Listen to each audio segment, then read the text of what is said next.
Welcome back, everyone, to the deep dive. This is where we take the knowledge you're after, we look closely at the sources you sent our way, and really pull out those key transformative insights. Today, we're jumping into something pretty fundamental. It's about, well, the nature of real transformation, moving from just, looking the part on the outside to what's actually happening inside. That's right. And we've got some really rich sources to dig into. Yeah, they cover holiness, righteousness, and this whole idea of how spiritual belonging actually works. And it's so crucial because these concepts, we're looking at Mark chapter 7, that story of the Syrophoenician woman, and this theological idea of the circumcision of the heart. They aren't just history lessons. No, definitely not. They're more like blueprints, really. Foundational stuff for understanding what true faith actually demands from us. Okay, so let's unpack that a bit, because reading these sources, it feels like Jesus was, almost like an engineer here. He was deliberately taking apart an existing religious system. Intentionally dismantling it, yeah. Yeah, a system that had gotten really fixated on the externals, right? Visible effort, rules you could measure, things you could show off. Exactly. And that's our mission for this deep dive, to really analyze how Jesus pulled off that revolution. Shifting the whole spiritual center of gravity, you could say. Moving it from the outside. From the outward performance, stuff everyone could see and, frankly, judge each other on. Moving it instead to the inward intention, the real state of the heart, which is often, let's be honest, pretty messy. Right, so we're looking at this core conflict. You see it everywhere, really. Human religion versus, what God seems to be revealing. Performance versus presence. The visible checklist versus the invisible truth. It's a constant tension. And this collision point, the sources keep bringing up this term, the circumcised versus the uncircumcised heart. It's an ancient concept, but it's powerful. It's kind of a theological shorthand, as we'll see. It helps you cut through all the ceremony and get right to what real knowledge, real belonging actually looks like. Stripped of all the rituals. Stripped of the requirements, exactly. We're moving the goalposts, from the ritual to the actual relationship. And, what we find here, it basically rewrites the rule book for spiritual growth, and maybe even for how we accept each other in communities. Absolutely. It has huge implications. Okay, let's dive in. Section 1, the revolution of the heart defilement from within. Right, so the setting, Mark 7. We absolutely have to get the context here. Jesus isn't just having a philosophical chat. No, he's right in the thick of it. He's confronting the religious leadership, the Pharisees, and the scribes. These guys were the gatekeepers of a system where basically righteousness was all about outward standards. Things you could see. Rituals that had kind of grown way beyond the original law. The traditions of the elders, they call them. Yeah, things like, super strict rules about washing hands before eating, what foods you could or couldn't touch, meticulous stuff about contact purity. Righteousness was something you, wore. You maintained it visibly. And it's important, I think, the sources point this out. They weren't just following the written Torah. They were deep into the oral tradition, the halakha. Which was meant to protect the Torah, right? Like a fence around it. Supposedly, yeah. Build a fence around the Torah to stop people accidentally breaking a commandment. Yeah. But as the sources argue, that fence basically became this massive wall. It overshadowed the whole point, the spirit of the law itself. They wore holiness like clothing, and there's that perfect visual the research highlights. The prayer tassels, the tzitzit. The tassels, yes. It's such a brilliant little example of the bigger issue. Because the original command seems simple enough. Totally. The number's 15.38. It just says, wear these fringes, these tassels on your clothes to remind you of God's commandments. A simple memory aid. Humble. That's not how it stayed, is it? The sources say they quickly became something else entirely. Oh, absolutely. They turned into these powerful symbols of religious status. Performance indicators, basically. Plus, longer tassels meant you were seen as more holy. Using the special blue dye, techelet, which was really rare and expensive back then, that showed even more devotion, or at least perceived devotion. So it became a public competition. Exactly, a competition for piety. Righteousness wasn't an internal thing anymore. It was this external, measurable status symbol. You could literally glance at someone's tassels and, judge their spiritual standing. That's the definition of the performance trap, isn't it? It really is. Yeah. Righteousness you could see count, and maybe most dangerously, something the religious elite could use to judge everyone else. It shifted holiness from a private transformation to a public performance. A public competitive act. Yeah. And this is the stage for Jesus' big challenge in Mark 7. He looks right at their meticulous hand washing, which, by the way, was a rabbinic tradition, not actually from Moses. Okay, important distinction. Very. And he basically says, you guys have completely missed the point. And the shock for everyone listening, the disciples included, must have been the clarity of it. He just reverses the whole flow. Defilement, he says, does not come from outside a person. Right. It's not the food you eat, not the water you wash with, not the person you accidentally bump into. No, it's an inside job. It's a fundamental internal flow. Defilement, Jesus says, comes from within, from the intentions, the motives, the desires deep inside the heart. And Mark 7 even lists them, doesn't it? Jesus' list of what really defiles. He does. And it's sobering. Evil thoughts, sexual immorality, theft, murder, adultery, greed, malice, deceit, sensuality, envy, slander, pride, foolishness. Wow, it's like the ultimate internal audit. Not external stuff, but the actual mechanics of human brokenness. Exactly. And this ties right back into that Old Testament idea the sources mentioned, the circumcision of the heart. Okay, so this wasn't totally new. Not entirely. Before the physical ritual was even commanded for Abraham, the prophets were talking about needing an internal spiritual kind of surgery. Deuteronomy 10.16 talks about circumcising the foreskin of your heart, basically, cutting away that layer of stubbornness, resistance to God. And Jeremiah 4.4 warns Judah about their uncircumcised hearts, hearts that were spiritually deaf, dull, just not responding to God. So Jesus is kind of restoring the original meaning, arguing the external ritual had totally lost its connection to the internal reality it was supposed to point to. That is the absolute crux of the revolution. He's igniting. He's shifting the entire basis of salvation, moving it away from external law-keeping, away from observable performance. The whole system that led to competitive tassels and obsessive washing. You're moving it towards an inward transformation, something powered by God's Spirit. The sources highlight that phrase Jesus uses. It's so sharp against the Pharisees. They honor God with their lips, but their hearts are far from him. Yeah? It means they're going through the motions, performing piety perfectly, but inside. Maybe it's pride driving them, or jealousy, or judging others. The performance trap, but internalized. Right. And Jesus demands something totally different.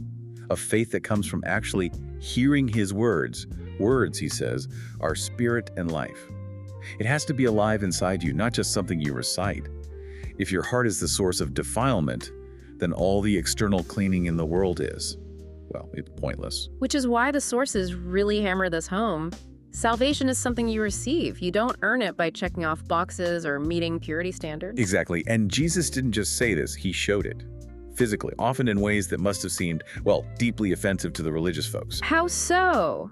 His actions. Think about how he healed people, especially by touching them, and specifically touching people who were ritually unclean, someone with leprosy, a woman with a hemorrhage. According to their rules, that should have made him unclean, right? The impurity should have transferred to him. That was their spiritual physics, yes.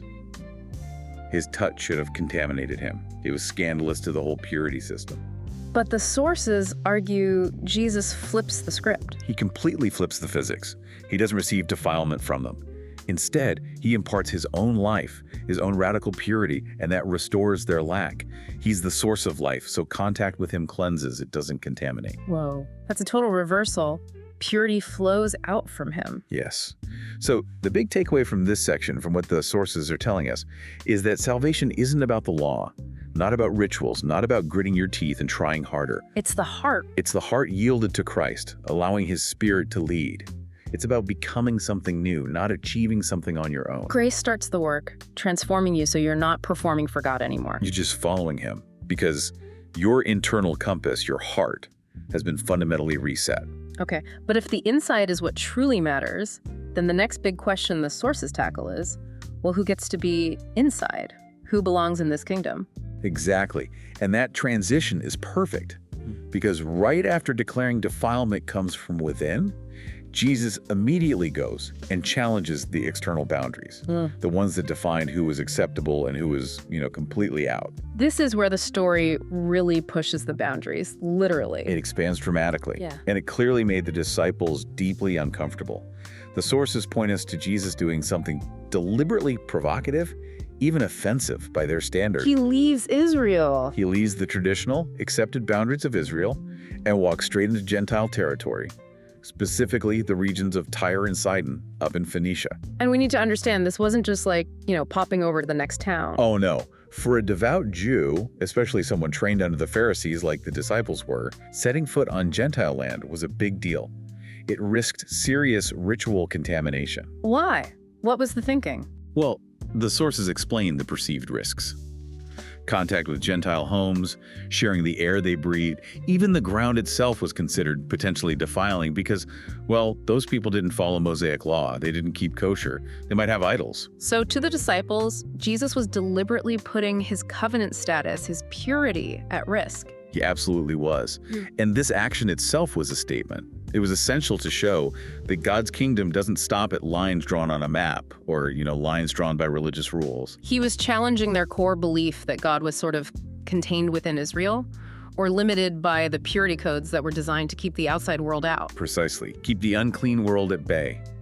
And this boundary breaking leads us straight into that powerful encounter, the story of the Greek woman, the Syrophoenician woman. Okay, so Jesus is in Gentile territory and this woman comes to him. What's the disciples' immediate reaction? The sources are clear. Their reaction is pure inherited theology. She's not Jewish. She's asking for help, a miracle, on their turf, even though they're on hers technically. To them, she has no covenant right, no claim. They wanted him to send her away, maintain the boundaries. And her away, yeah. Protect the integrity of their group, their understanding. And Jesus' initial response, it's tough. It often throws people off when they read it. He says, "It is not right to take the children's bread and toss it to the dogs." Right. And this is where we really need the sources to guide the interpretation, because it sounds harsh, dismissive even. Yeah. But the research suggests a couple of key things are happening. First, yes, he's using a common, frankly derogatory Jewish way of referring to Gentiles' dogs. But the sources point out he uses the diminutive form, kyneria, meaning possibly closer to little dogs or house pets, rather than the wild, scavenging street dogs the term usually implied. It softens it slightly, but it's still jarring. So maybe it's less of a flat rejection and more of a test. He's making everyone confront the existing theology head on. That seems very likely. He's holding up the mirror to their assumptions. But the second, and maybe more critical reading, is that he's stating the order of things in salvation history. The promise did go to Israel first. They were the children entitled to the bread. Okay. But by clearly stating that rule, that hierarchy, he actually creates the opening for her. He sets the stage for her to make an appeal based on an exception to the rule. And her response is just incredible. She doesn't argue about her rights. She doesn't try to prove she's worthy or religiously qualified. No, she completely bypasses all of that. Wow. She simply throws herself on his mercy. She accepts the premise, accepts the lower status implied, and uses it brilliantly. Yes. Lord, she says, yet even the dogs under the table eat the children's crumbs. Wow. She takes the term he used, accepts it, and turns it into a plea for grace. Exactly. She demonstrated this profound understanding. The only prerequisite to receive from Jesus isn't status or rule-keeping. It's recognizing your complete lack and having the humility, the audacity even, to ask for mercy anyway. The sources say, in that moment, she showed a kind of purity that was deeper than any washed hands or fancy tassels. It was a heart laid bare. Radical, humble faith. She had zero religious credentials by their standards, none of the external markers, yet she possessed the one internal quality Jesus valued above everything else. So this encounter just blows the doors off their system. Salvation isn't accessed by religious status, not by merit, not by performance, but by humble, persistent faith. Faith that knows it needs mercy desperately. Yeah. She basically proves she got the internal transformation Jesus was talking about, even though she was completely outside their religious framework. I just try to imagine what the disciples must have been thinking. Everything they'd been taught belonging comes from lineage, law, location. This woman just sidestepped all three with one sentence of raw faith. And that's why the sources stress this. The miracle wasn't just for the woman's daughter. It was primarily for the disciples' education. Oh, okay. He engineered the moment for them. He was showing them, demonstrating in real time, the kind of hearts needed for this new kingdom. He was inaugurating a kingdom big enough, generous enough, to include the very people that religion told them to reject. So holiness gets redefined again. It's not about separating from people. No. It's about a love that flows toward all people, dissolving the boundaries we create. The God they follow isn't stuck in the temple, isn't bound by the law in the way they thought, isn't limited by their purity codes. He crosses borders. He touches the untouchable. And he expects his followers to learn to do the same. But and this is a big but, recognizing that truth intellectually, well, that's one thing. Actually integrating it deep down into their hearts, that was a whole different, much longer journey for the disciples. Yeah, which brings us right to the next section, the painful process of that internal change. Section 3, the painful cutting, the journey of the circumcision of the heart. Because it's so clear from the sources, right? Seeing that miracle with the Syrophoenician woman, as powerful as it was, it didn't just instantly flip a switch inside the disciples. Not at all. Jesus didn't just download new doctrines into their heads. The sources describe it as this daily grinding work he did on them, chipping away bit by bit at their whole worldview. Their upbringing, their cultural pride, all the religious baggage they carried. Everything they were taught was right, was safe, was the only way. They were carrying centuries of tradition that had built these really thick walls, psychologically and spiritually. And if the goal is this new kingdom, the sources suggest Jesus almost had to perform demolition, dismantle the old temple they were carrying around inside their heads. That's a good way to put it. And that's why he kept doing things that, from their perspective, must have looked completely insane. That word comes up in the research, insane. Yeah, and it captures the shock value. Think about the things he did. Healing on the Sabbath? Okay, it's a direct challenge to their interpretation of the fourth commandment. But it wasn't just that he healed, was it? It was how. Exactly. He'd use spit, he'd mix mud, he'd touch people. These actions often broke Sabbath rules and purity rules at the same time. Double offense. He was systematically hitting the pillars of their external righteousness. When they worshipped, who they touched, what they ate or didn't eat. Every single challenge, every boundary he crossed was like a cut, a painful incision into their assumptions. It was the spiritual and intellectual pain of truth slicing through deeply ingrained cultural pride. Dismantling that gut feeling that God belonged more to them than to anyone else. He was forcing them, again and again, to choose. Stick with your traditions or follow his radical, boundary-breaking compassion. So going back to that moment with the Greek woman, when they stood there watching her, the sources say they were seeing more than just a healing. Oh yeah, they were watching themselves get undone. They were watching God himself shatter their certainty about who's in and who's out. Her faith became the instrument that exposed the bias buried deep in their own spiritual DNA. But, and this is maybe the most crucial part of this section, the sources really emphasize that even for the guys who were closest to him, this transformation was slow. It wasn't a one-and-done revelation. No, it's a journey. And there's no better proof of how deep the old ways run, how persistent that old heart is, than Peter. Peter's struggle, yeah. We absolutely have to linger here, because Peter's story is the ultimate evidence of how stubborn these internal walls are. Peter was there. He saw the Gentile woman receive mercy. He heard Jesus redefine defilement. He saw the boundaries crumble, at least in theory. Yet years later, after Jesus has ascended, after Pentecost, after receiving the Holy Spirit, Peter still hesitates. He struggles deeply before agreeing to enter the house of Cornelius. A Roman centurion, a Gentile. The ultimate outsider by his previous standards. The source is making clear that old programming, that inherited framework about clean and unclean, it was still clinging to her. The memory of the walls was still there, even after the lesson in Phoenicia. It tells you just how incredibly deep our cultural, religious, ethical programming goes. It doesn't just vanish with one powerful sermon or even one miracle. It takes time. It takes repetition. And Peter's hesitation was so strong, God had to step in directly, dramatically. He did. Peter's praying up on the roof in Joppa, staying, by the way, at the house of Simon the Tanner, which was already kind of pushing purity boundaries since tanning involved dead animals. Okay, interesting detail. And he falls into this trance. And then comes that famous vision, the sheet coming down from heaven. Filled with all the animals Peter had been taught his entire life were unclean, reptiles, four-footed beasts, birds, everything forbidden by Jewish dietary law, by kashrut, and then the voice, "Rise, Peter, kill and eat." And Peter, the apostle, the rock, he still argues. "By no means, Lord, for I have never eaten anything that is common or unclean." Even after everything, the sources show us that ingrained memory of the law, the tradition, was stronger in that moment than the immediate invitation of grace. Wow. Which is why the command had to be repeated, not once, not twice, but 3 times. Why 3 times? The sources suggest the triple repetition was absolutely necessary. It was like God had to forcefully override generations of cultural and religious hardwiring. And it wasn't just about food, obviously.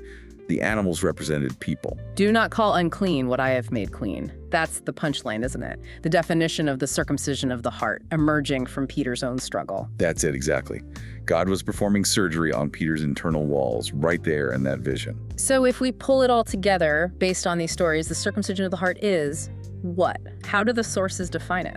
It's this slow, often painful, sometimes repetitive process.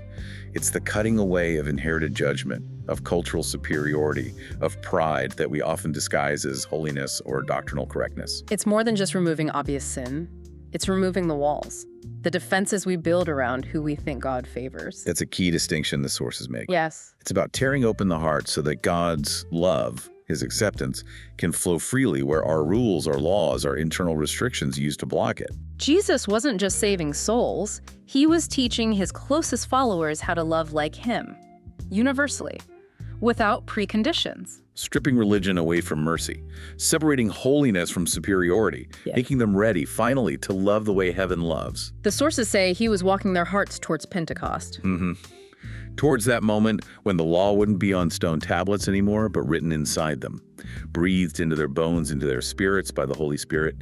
The kingdom had to expand inward first, inside them, before they could truly take it outward to the Gentiles. Okay, so the final thought here is pretty challenging though. If Peter, who saw Jesus raise the dead, still needed this lesson about breaking down walls repeated 3 times, years later, Then how much more do we need to constantly submit to that same cutting, that same willingness to have our assumptions challenged? it implies this is never really done. It implies a need for perpetual humility, a constant surrender of our certainty about who's in and who's out, letting the Spirit define cleanliness, not our traditions or prejudices, until love truly becomes our only language. Wow.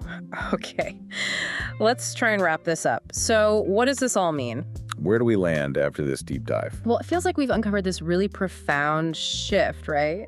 Moving away from just performing religion. To having this genuine, heartfelt presence with God. The sources clearly show that real transformation isn't just tweaking your behavior, fixing the outside. No, it's a total gut renovation internally. Changing motives, changing intentions, the heart. And that renovation, it requires yielding, surrendering the heart to Christ, letting the Spirit lead. And the result is, you're not desperately trying to perform for God anymore. You're just following him because your core, your nature is actually being changed. Exactly. And this reshaping of how we see things, it means understanding holiness differently too. It's not about being superior or separating ourselves from the bad world out there. It's more like a commitment to try and see the world like God sees it, to actually love and accept people across all those borders we naturally put up: cultural, social, religious. Yes. And that requires, as we saw with Peter, this huge, often painful letting go of our comfortable certainty, our assumptions about who deserves God's grace and who doesn't, who belongs at the table. The sources really stress that this heart work, this internal surgery, it's ongoing. It's a continuous breaking open. A continuous circumcision, you could say. So if the whole point of this internal change, this heart circumcision, is to get us ready to carry this radical, boundary-dissolving kingdom message to the whole world, then the final thought has to be personal, doesn't it? It has to be. What inherited judgments, what invisible walls might you, listening right now, still be carrying? Walls that stop you from seeing anyone as unreachable or from excluding anyone from the table. Is there a belief, maybe something you learned decades ago, that God might need to whisper or maybe even shout 3 times in your ear, "Do not call unclean what I have made clean"? That feels like the essence of it, that ongoing, essential, spiritual circumcision of the heart.